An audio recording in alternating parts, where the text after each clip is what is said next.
নমস্কার বন্ধুরা, কেমন আছেন আপনারা? আশা করি আপনারা ভালো আছেন। বন্ধুরা, আমরা যখন একটি ইউটিউব চ্যানেল খুলি তখন কিন্তু আমাদের সামনে একটি প্রশ্ন বারবার ঘুরে আসে যে আমরা যদি নিজেদের ভিডিও নিজেরাই দেখি তাহলে তার প্রভাব কী ধরনের প্রভাব আমাদের চ্যানেলে পড়বে।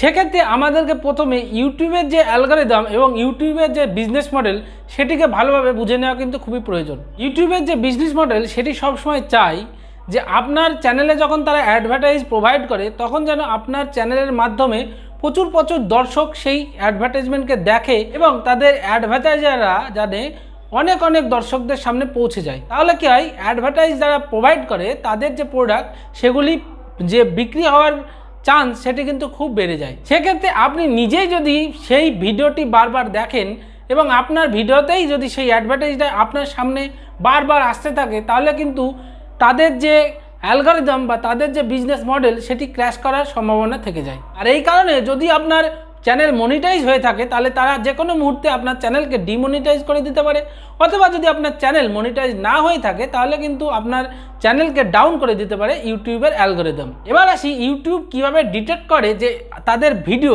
কে বা কারা দেখছে।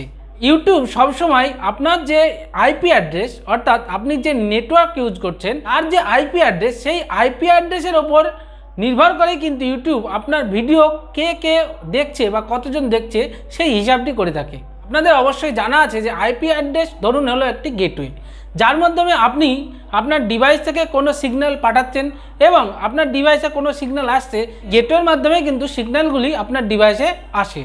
আর তারা যখন দেখে যে একই আইপি অ্যাড্রেস থেকে আপনার ভিডিওকে বারবার দেখা হচ্ছে, সেক্ষেত্রেই তারা কিন্তু ডিটেক্ট করে যে আপনার যে ভিডিও তাতে কিন্তু একটি ইললিগাল ক্লিক হচ্ছে।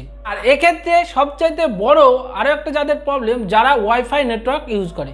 ধরুন আপনি ওয়াইফাই নেটওয়ার্ক আপনার বাড়িতে ইউজ করলেন, এবার আপনি আপনার মোবাইল দিয়ে একটি ভিডিও আপলোড দিলেন আর আপনি বাড়ির বিভিন্ন মোবাইল দিয়ে সেই ভিডিওগুলি দেখলেন, কিন্তু আপনার সেই সমস্ত মোবাইলগুলি আপনার বাড়ির যে ওয়াইফাই নেটওয়ার্ক তার সঙ্গে যুক্ত আছে। এবার আপনার যে মোবাইলগুলি যুক্ত আছে তাদের কিন্তু প্রত্যেকটা নিজস্ব একটি আলাদা আইপি অ্যাড্রেস থাকা সত্ত্বেও ওয়াইফাইয়ের একটি নির্দিষ্ট আইপি অ্যাড্রেস রয়েছে যেটিকে ইউটিউব স্ট্যাটিক আইপি অ্যাড্রেস হিসাবে গণ্য করবে।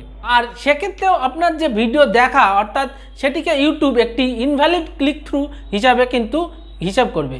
এবার যদি আপনি বলেন যে তাহলে নিজের ভিডিও কি নিজে দেখা যাবে না, অবশ্যই দেখা যাবে। এক্ষেত্রে আপনাকে একটু বুদ্ধি দিয়ে কাজ করতে হবে। আপনি যদি নিজের ভিডিওই নিজে দেখতে চান তাহলে অবশ্যই আপনার যে মোবাইল দিয়ে আপলোড করবেন সেই মোবাইলে না দেখে আপনার বাড়িতে যদি বিভিন্ন মোবাইল থাকে এবং সেই বিভিন্ন মোবাইলে যদি বিভিন্ন রকম আপনি নেটওয়ার্ক ইউজ করে থাকেন অর্থাৎ আলাদা সিম ইউজ করে থাকেন, সেক্ষেত্রে আপনি ভিডিও যদি ফুল টাইম ওয়াচ করেন এক্ষেত্রে আপনার ক্ষতির থেকে কিন্তু লাভ হওয়ার চান্স অনেক বেড়ে যায়। আশা করব এই ভিডিওটি আপনি সম্পূর্ণভাবে বুঝতে পেরেছেন যে আপনি যখন নিজের ভিডিও নিজেই দেখবেন সেক্ষেত্রে আপনি যে মোবাইল বা যে ডিভাইস দ্বারা ভিডিওটি ইউটিউবে আপলোড করছেন সেই মোবাইল বা ডিভাইস দিয়ে কিন্তু দেখবেন না, এবং যে ওয়াইফাই নেটওয়ার্কে যদি কানেক্ট থাকেন তাহলে সেই ওয়াইফাই নেটওয়ার্কের মাধ্যমে অনেকবার বেশিভাবে দেখবেন না। যদি আপনাকে দেখতেই হয় অবশ্যই আলাদা নেটওয়ার্ক ইউজ করুন এবং আলাদা ডিভাইস আপনি ইউজ করতে পারেন। আজকের ভিডিওতে এই পর্যন্তই, দেখা হবে পরবর্তী ভিডিওতে। আর আমাদের এই চ্যানেলটি যদি এখনও পর্যন্ত আপনারা সাবস্ক্রাইব না করে থাকেন অবশ্যই সাবস্ক্রাইব করবেন এবং আমাদের চ্যানেলটির এই ভিডিওটি ভালো লাগলে অবশ্যই ভিডিওটিকে লাইক করবেন, শেয়ার করবেন আর আপনাদের যে কোনো সমস্যা আমাদেরকে কমেন্ট করবেন, কারণ আমরা এই ধরনের হেল্পফুল কন্টেন্ট আপনাদের জন্য নিয়ে এসে থাকি।